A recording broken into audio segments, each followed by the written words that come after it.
সকলে দুরূদ শরীফ সাল্লাল্লাহু আলা সাইয়্যিদিনা ওয়া মাওলানা মুহাম্মাদ ওয়া আলা আলিহি ওয়া আসহাবিহি ওয়া সাল্লাম সাল্লাল্লাহু আলা সাইয়্যিদিনা ওয়া মাওলানা মুহাম্মাদ ওয়া আলা আলিহি ওয়া আসহাবিহি ওয়া সাল্লাম বালাগাল উলা বিকামালিহি কাশাফাদ দুজা বিজামালিহি حسنت جميع خصاله صلوا عليه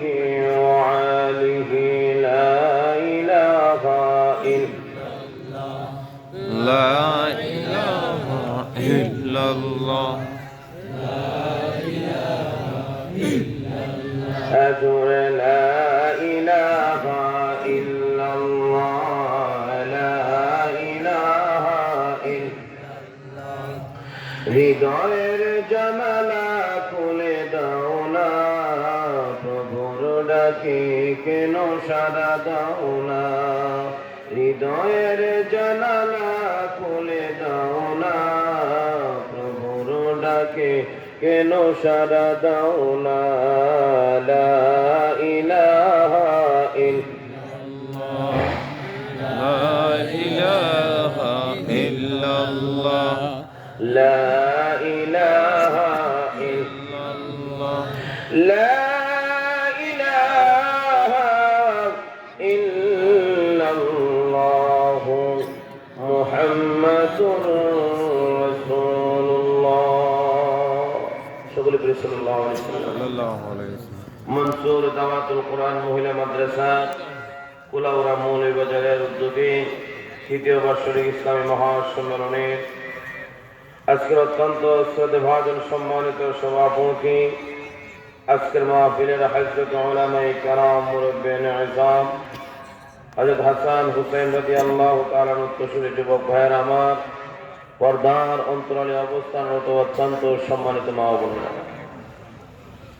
সর্বপ্রথম মহান আল্লাহ রাব্বুল আলামিনের দরবারে অসংখ্য অগণিত শুকর আদায় করছি যে মহান আল্লাহ রাব্বুল আলামিন আমাদেরকে দয়া করে মায়া করে গভীর রজনীতে নজরুলের রহমতের সময় যেই সময় আল্লাহর দরবারে দোয়া করলে দোয়া কবুল হয় ওই সময় আমাদেরকে জান্নাতের বাগানে আসার বসার তৌফিক আল্লাহ আমাদেরকে দান করে দিয়েছেন সেই জন্য মহান মালিকের দরবারে অন্তরস্থল থেকে বলিষ্ঠ কণ্ঠে উচ্চ আওয়াজে কালিমাত শুকর আদায় করি সকলে বলে আলহামদুলিল্লাহ আলহামদুলিল্লাহ আমার ভাইয়েরা আমি আপনাদের সকলের কাছে একটা প্রশ্ন করতে চাই প্রশ্নের উত্তরটা শুনে আমি আমার আলোচনার ভিতরে ঢুকে যাব ইনশাআল্লাহ আমরা সকলে জান্নাত চাই না জাহান্নাম চাই জান্নাত চাই আরেকবার আওয়াজ দেন জান্নাত শ্রোতা যদি 5% গরম হয় বক্তাও 10% গরম কথাটা কি নজর রাখা আর শ্রোতা যদি 10% গরম হয় বক্তাও 20 কথাটা কি নজর রাখা আর তুই আর শ্রোতা যত জিরো হয় জিরো ফুতাল মরিচ দিচ্ছি নেবে ফুতাল মরিচ আওয়াজ যেমন সুবিধা হবে ফুতাল মরিচ আওয়াজ থেকে সুবিধা না আরো যেরকম সুবিধা আপনাদের অবস্থা যদি এমন ফুতাল মরিচ আওয়াজের মতো হয় তাহলে বক্তার ওয়াজ হতো না কারণ বক্তার আলোচনা হলো শ্রোতা দিয়া শ্রোতার অবস্থা ভালো বক্তার আলোচনা ভালো শ্রোতার অবস্থা বেশি সুবিধার না বক্তার আলোচনা বেশি সুবিধার না কথাটা কিনা ধরে খাওয়া এই জন্য সুবহানাল্লাহ আলহামদুলিল্লাহ আওয়াজ একটু উচ্চ কণ্ঠ দিয়ে বক্তাকে হেল্প করতে আপনারা রাজি আছেন? আরো যেরকম রাজি আছেন? আমার প্রিয় ভাইরা, তাহলে আমরা সকলে জান্নাত চাই, জাহান্নাম থেকে মুক্তি চাই। কথা ঠিক কিনা জোরে খাও। জাহান্নামের এখন সহ্য করার ক্ষমতা আমাদের নাই। এই জন্য আল্লাহ রাব্বুল আলামিন সূরা বাকারার 25 নম্বর আয়াতের মধ্যে আল্লাহ বলেন, ওয়াবাশশিরিল্লাযীনা আমানু ওয়া আমিলুস সালিহাত।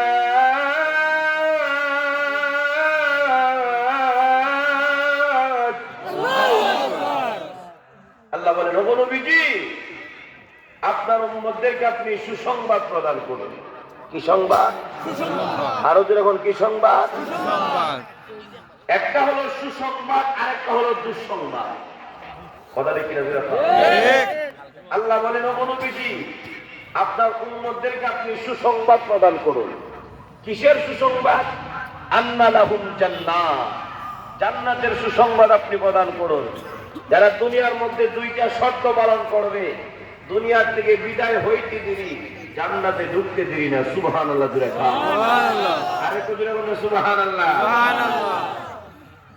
দুইটা শর্তের মধ্যে প্রথম নম্বর শর্ত হলো যারা দুনিয়াতে ঈমান ওয়ালা হবে। কি ওয়ালা? ঈমান। আরেকটা আওয়াজ দেন, কি ওয়ালা? ঈমান ওয়ালা। আর একজন মুসলমানের সবচেয়ে দামি সম্পদের নাম হলো তার ঈমান। কথা দেখে রাখা। ঈমান ঠিক শক্তি, ঈমানের মধ্যে ভেজাল, সব কিছুর মধ্যে ভেজাল। কথা দেখে রাখা। একজন মুসলমান তার নিজের জীবনের চাইতে তার ঈমানকে বেশি মহব্বত করে ভালোবাসে। একজন মুসলমান তার নিজের জীবনের চাইতে তার দ্বীনকে খুব মহব্বত করে ভালোবাসে। একজন মুসলমান তার নিজের জীবনের চাইতে কোরআনকে বেশি মহব্বত করে ভালোবাসে।